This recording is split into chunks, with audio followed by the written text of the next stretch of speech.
So the shortage of HGV drivers continues to be a key issue, and it's a challenge that we can all do more to address. At the RHA, our recent member survey in January found that 70% of operators are still experiencing issues with recruiting new drivers. And securing and retaining new drivers is absolutely essential. In the past few years, we've seen some actions from the government aimed at boosting driver numbers, including publishing a list of 33 measures to increase driver numbers, such as funding for training new drivers, expanding driver testing capacity, changing licensing processes, and trying to attract drivers back to the sector. In a moment, I'm going to invite each panelist to say a few words. But before I do, I want to tell you about an RHA report that we recently published, which was about the pool of HGV drivers and the structural problems facing the driving workforce, and what we can all do to tackle them. So our report, which is available on the RHA website, has a forecast which shows a need for 40,000 new HGV drivers each year for the next 5 years. So that's a total of 200,000 new drivers over the same period.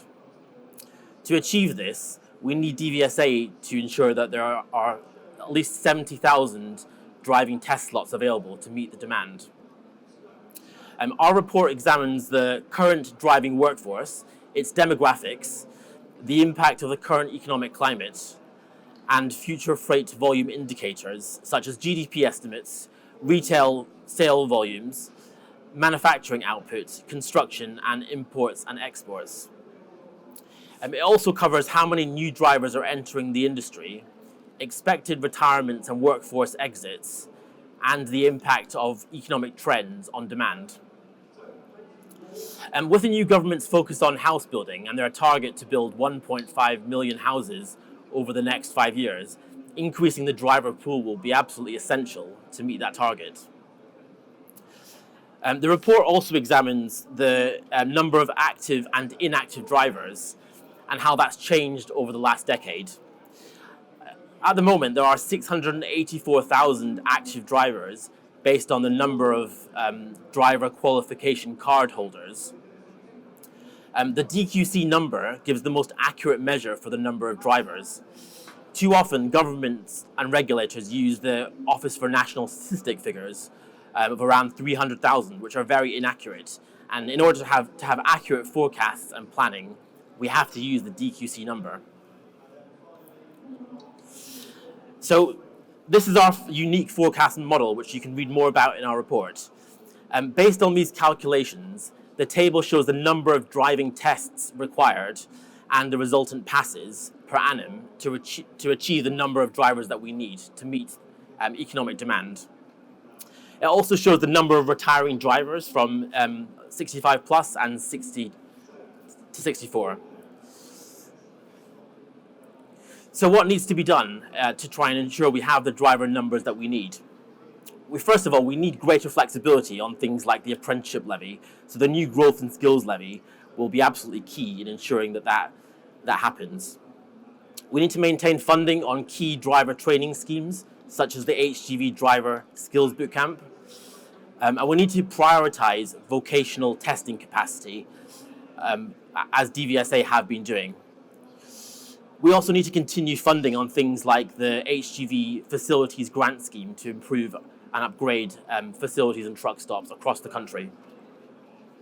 But we also need industry to play its part, and that means fully engaging in training newly qualified drivers so they can get the work experience that they need.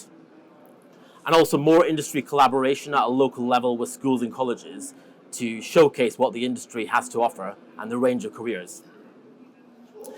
It's fair to say that the industry and government is making progress in some areas. The recent reforms to driver CPC, which offer more flexibility, are very welcome. The 34 million that we've secured for HGV skills bootcamps is another measure which we welcome. And the 50 million plus funding for improving facilities has been effective in improving sites across the country. And my colleague Ashton Cole will be joining a session after this to talk about the RHA's rate crime campaign. So both the industry and government need to make sure that the right planning, forecasting, and contingencies are in place to avoid any future driver shortage crises. So I'll now hand over to Kaveri Medappa from the University of Oxford Trucking Lives Project to tell you about her research. Thank you.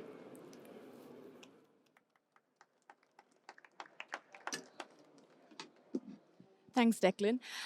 So as Declan said, I'm part of a project called the Trucking Lives Project. It's a 3-year project based in the University of Oxford. And as part of this project, we're in the 3rd year of this project.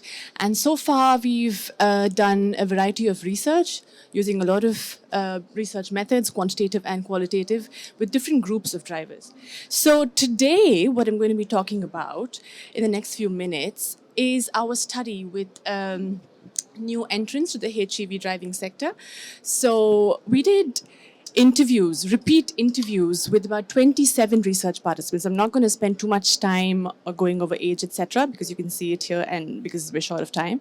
But this was to really examine what the experiences of new entrants to HGV driving is like. And we followed them over a 2-year period to understand what their career trajectories were like. As you can see, 16 male, 11 female, predominantly white British. There were a few that were funded by the HGV Skills Bootcamp. What did we find from our 3 rounds of interviews with about 27 participants? One of the biggest findings that pretty much shocked us and also caught the new drivers by surprise was how insurance costs were a huge hurdle for them to enter the labor market, because when they were qualified as class 1 and class 2 drivers, they go to seek jobs and nobody wants to hire them because A, they are new passes, they don't come with experience and therefore are a higher risk category, and also because they're very, very young. Sometimes being below 25, I think most times, was a huge problem in our participants getting entry into the labor market. So our focus here and our key takeaway is, I think, for us to be thinking or rethinking the whole diagnosis of the driver shortage problem as a shortage of skills, because that means that we just focus on increasing the number of qualified HGV drivers without thinking about what happens once they do qualify and seek jobs. Bevan, 21 years, male, and these were the groups that the government and industry were focusing on, right? Because this industry definitely needs diversity. And these were some of the experiences that they had. And as Andy here says, it is a catch-22 situation because nobody wants to hire you because you don't have experience, and it just becomes a vicious circle.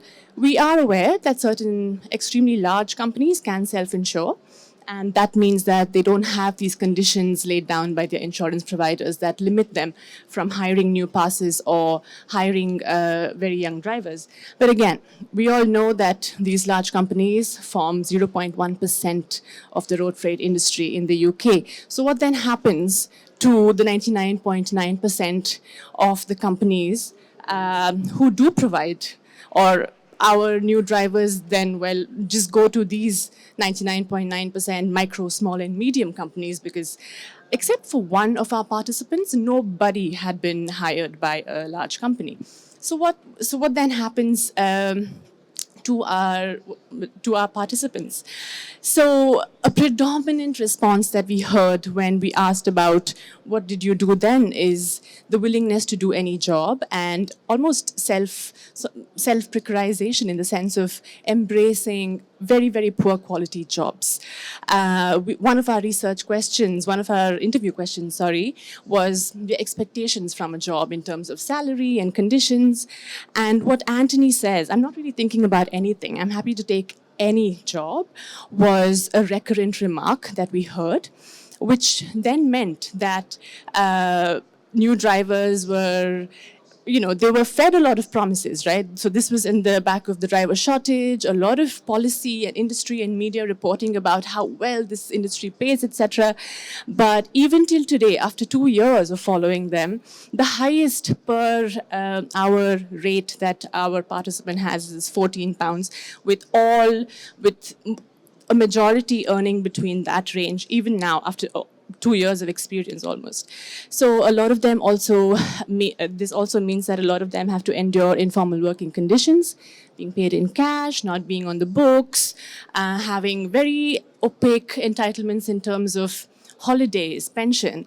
And they're also opaque because the new drivers are scared of losing the jobs that they've got after a lot of hard work.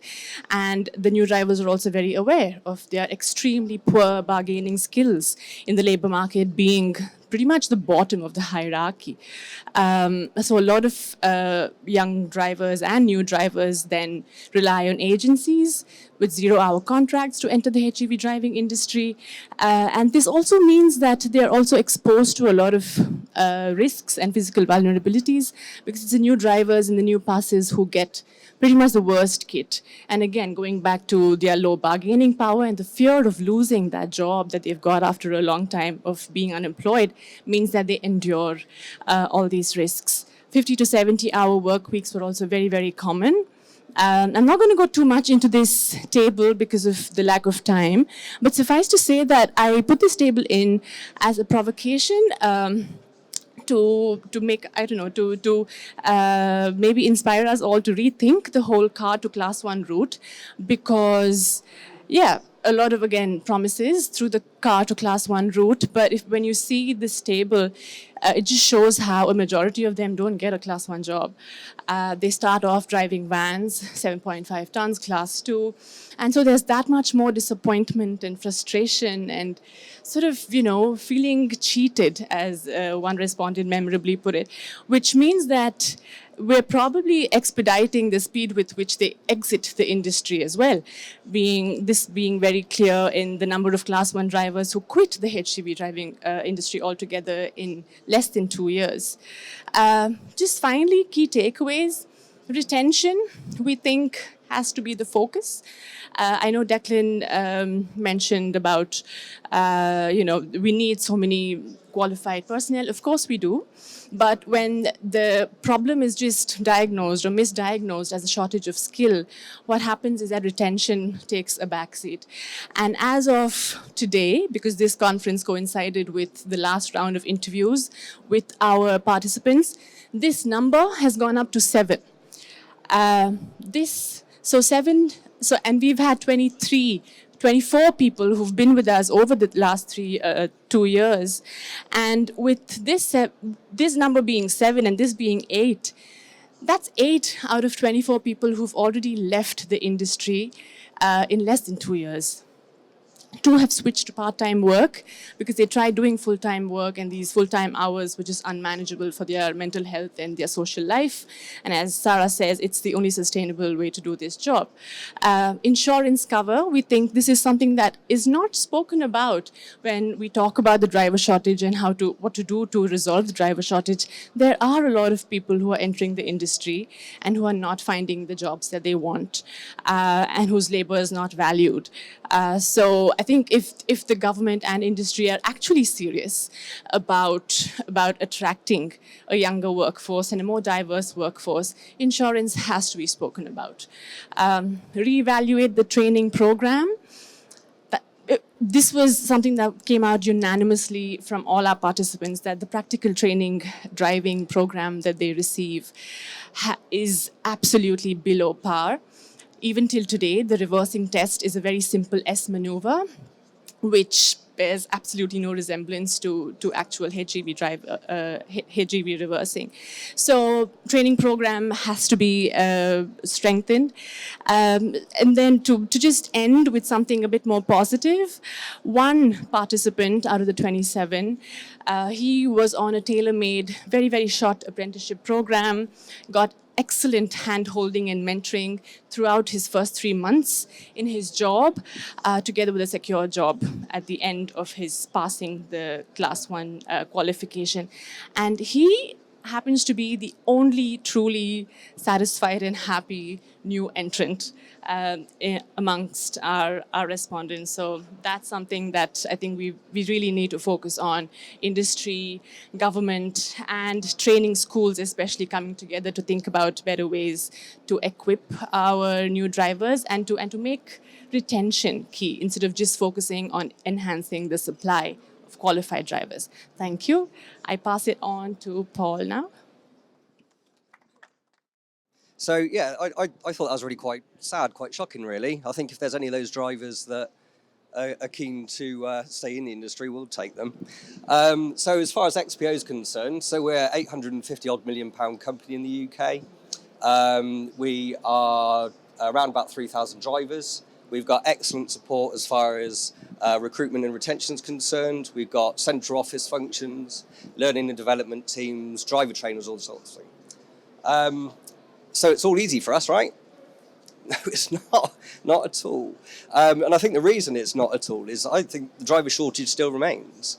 And what was really surprising for me is if you had took a couple of years ago, we'd be centre stage. We'd be over there in that auditorium. It's now cybersecurity, artificial intelligence, all those sort of things, which are really, really, really important. I think the driver shortage is probably hidden in a degree due to the macroeconomy, volumes being lower than they used to be. And I think as that economy picks back up again, we're going to have a problem. So we're not going to need to be fishing in the same pool as everybody else. We need to increase that pool. I've got a couple of kind of hints and tips of stuff that we're doing within XPO. Now, we are a big organisation, but I think these are pretty simple things that many, many organisations can do. So as far as increasing the pool is concerned, we've got our XPO Driver Academy and Female Driver Academy. Kaveri kind of mentioned it's about diversity. So if you're going to increase the pool, you need to look at kind of different areas. So how do you look at a different demographic? So our XPO Driver Academy, we're very, very fortunate. We don't self-insure, but we are able to pay increased premiums, so we can take people on over the age of 18 with a car licence and no experience. So we've got a 12-week academy that's very, very well supported. We put on the Female Driving Academy because then that supports women coming into the industry who would otherwise be concerned about coming into what is still a very male-dominated industry. So that works really well for us. Again, Kaveri mentioned the training has to have or be in mind with the job at the end of it. So just the license acquisition isn't enough. You know, there has to be support there. We have 160 driver trainers that support our new entrants coming in. And we make sure everybody has a buddy to come along just to make sure that everybody knows what's expected of them in the workplace, how they can get some assistance and how they can become part of the wider XPO family. And it kind of is really around that. Another interesting point is the younger generation are really aware of the environment. So some of your sustainability credentials will go really, really well. So if you've got battery electric vehicles, if there's hydrogen vehicles, if you've got already planned your road to zero, then advertise it in your recruitment stats. That can really attract people. And another part of the demographic we look at is the armed forces. We're really proud to support our veterans. So there's 14,000 leavers a year. 1 in 4 has a license. Absolutely fantastic demographic, fantastic workforce. We give everybody the ability to have a dark green lanyard so they can recognise other veterans. Highly flexible, very well trained, and a huge benefit to us as a business to have them with us. As far as drivers leaving the industry is concerned, then retention is absolutely the key. There's no point in getting all these people in if you can't keep hold of the drivers that we've got. Now, many people would have heard of the customer journey, and so you look at the touch points that a customer has all along your chain just to make sure that they're being treated in the right way and that they come back to you as a return customer. Well, think of the driver exactly the same. So at what point during the retention process or during the recruitment process are you talking to the drivers? Are you making sure that you're getting feedback? When they come into the office in the morning at the transport desk, are they being treated in the right way? When they're out on the road, we still have, unfortunately, issues where a driver will be out on the road and the customer won't let them use the toilet. So what sort of industry do we want to be? You know, just make sure that your back office team are supporting those drivers on the road, and that goes through to their progression. There's lots of apprenticeships out there, lots of opportunities to go to vehicle technicians, managers, and carry the progression on for those drivers. There's some fantastic benefits. So we have a driver's app, so you can book online appointments with a GP. That's really useful if you're doing lots of shift work or night working. Know your numbers for blood pressure, mental health support, and all sorts of benefits. So now a lot of our pay negotiations aren't just around about the salary. It's flexible shift working, it's private medical insurance, it's pensions, it's making a long-term career out of a driving position and the benefits that those have. One-to-one lifestyle coaching, fleet spec, I'll conscious of the time, but try and get through these. The average age of our vehicle is 2 years and 10 months old. You know, the drivers spend a lot of time in those vehicles. It's their office. They've got to be a nice piece of the kit. There's certainly nice pieces of the kit out there.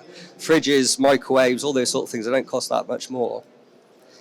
And finally, as far as the future of HGV driving and growth is concerned, these are the things I think will kind of affect the numbers in the next 5 years. So compound annual growth rates of 7.5% are predicted for the global logistics industry in the next 5 years. Whether that happens or not, I'm not sure, but any growth is going to show the driver shortage even more, which I believe, as I said before, is still there. From a sustainability point, we're looking at multimodal operations. That means we move more onto trains and away from the road, but that's not going to be a huge amount, a slight impact, but not significant. Technology, lots of people are talking about artificial intelligence, improved vehicle utilization, better planning, better visibility of forecast and demand, so that can have an impact. And equally, we've seen things like the London Lorry Control Scheme can move fleet onto less than 18-tonne vehicles, more vehicles onto the road, needing more drivers. If that's expanded across the UK, then you're going to have more drivers. So in summary, that's a rather kind of quick overview. Retention is key. We need to increase the driver pool, and we need to think about the driver's journey. That's the critical one for me. Just think about how we treat those drivers to keep them in the industry. Thank you. Have we got any questions from anyone about any of the issues that I'm really interested to hear from any smaller operators as well. I mean, obviously it's very easy to implement some of these measures for larger businesses, but particularly, yes, we just need to get, we'll take that. Hi panel, thank you for a very interesting session.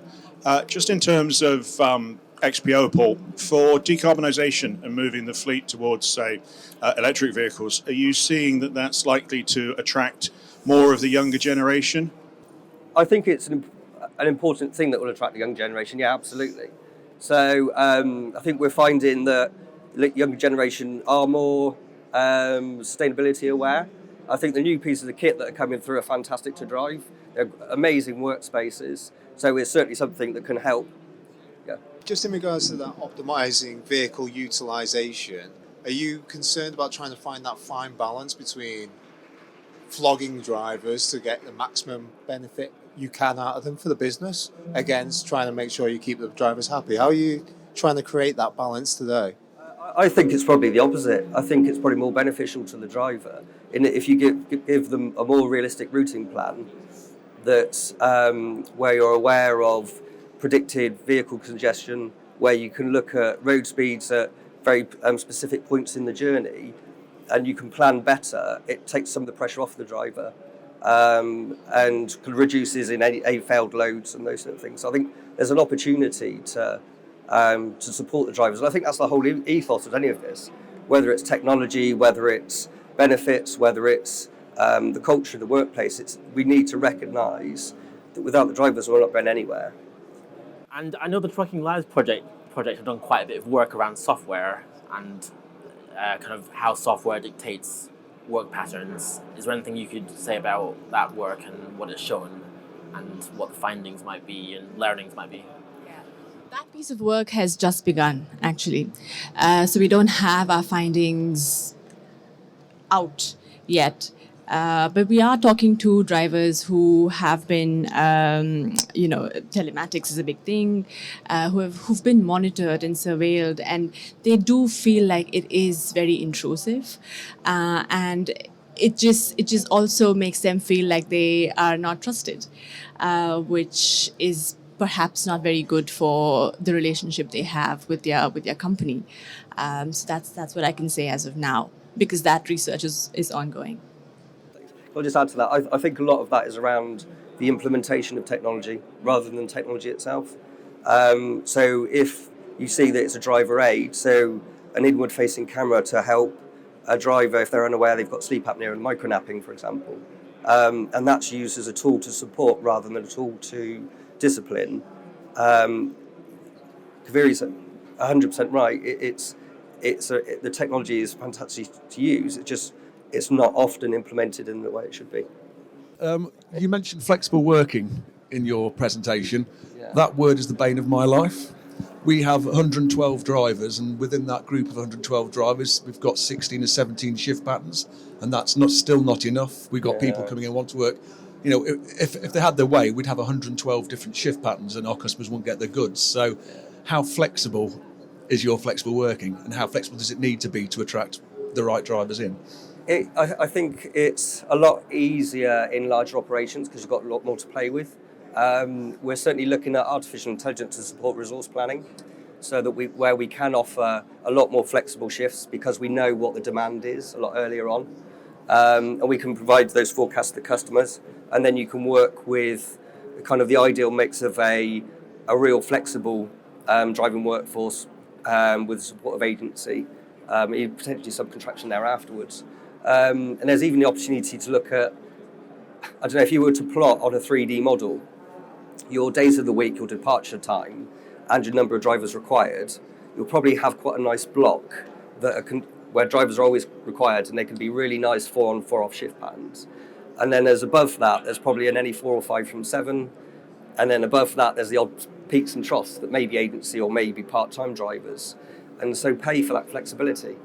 If there's drivers who want 4 on 4 off or a nice steady Monday to Friday pattern, then that's more important to them than earning an additional premium for having flexibility. So yeah, there is a real fine line. It's a very, very difficult balance, but there's opportunities there as well, I think. Okay, and I just got a question more sort of for Paul about the XPO Female Driver Academy you spoke about, which sounds like a quite innovative project. Is there anything more you can tell us about how that works and what results you've seen from it? So we've run it in a couple of sites for probably 2 years now. We've brought 54 female drivers into the business as a result. I'm not aware of any leavers out of that number either. We have female driving forums, and it's just to look at how can we make the industry more attractive to the female population. And it just simple things. So in the fuel industry, for example, I think we were one of the first employers that had specific uniform that would fit the female body better than the male. That we have kind of menopause coffee mornings where male and female come to talk about kind of effects of menopause in the workplace. It's just all geared around, as I've said before, how do we approach a different demographic, and how do we support that demographic through the business and provide buddies and mentors and people that somebody can look up to and get the support from. Kaveri, from all the work that you've been doing on the survey, which is the biggest academic survey of HGV drivers, what do you think will be the biggest barrier to the industry in adopting the changes that you think need to be made to try and ensure that we've got the drivers that we need? So for context, this survey happened in 2023, and this was the largest survey of truck drivers. We surveyed about 1,800 truck drivers in the UK. And I was just looking at some of the data from that survey this morning, and one of the data points that really struck us back then was that we had one question in the survey which asked, have you considered quitting the HGV industry in the last 12 months? And I was just looking at the data for that, and out of the current driver pool, which we had 1,756 drivers, 54% had said yes to that question. So I think, just going back and banging on about retention, making sure that drivers stay in the industry and looking at why they leave, I think is a huge part of the problem that this industry has to address. The biggest reason why they left, because we asked them that question as well, was poor work-life balance, wage rates, and the inordinately long hours of work. And I know that, Paul here comes or represents a really large company, and that is not the case for the majority of this industry. And so it's great that we have examples like that from XPO, but I think the challenge for the industry is also to figure out what we do with a majority of the micro, small, and medium companies which have which are really struggling to survive even, and how do we make them more capable of looking after drivers? I think that is a huge challenge, but it's something that we've got to address urgently if we don't want to have another acute driver shortage and have all these short-sighted responses to it. Yeah, I think that's definitely one of the key points. I mean, a lot of the innovation that Paul talked about from XPO's people practices, it can be probably much more difficult to implement for the majority of the sector. So I think I'm just conscious of time. I think we'll need to wrap up there because we've got another session on freight crime starting. But I want to thank Paul from XPO and Kaveri from Oxford University for all the work that you've been doing and for the presentation today. And enjoy the rest of the conference. Thank you.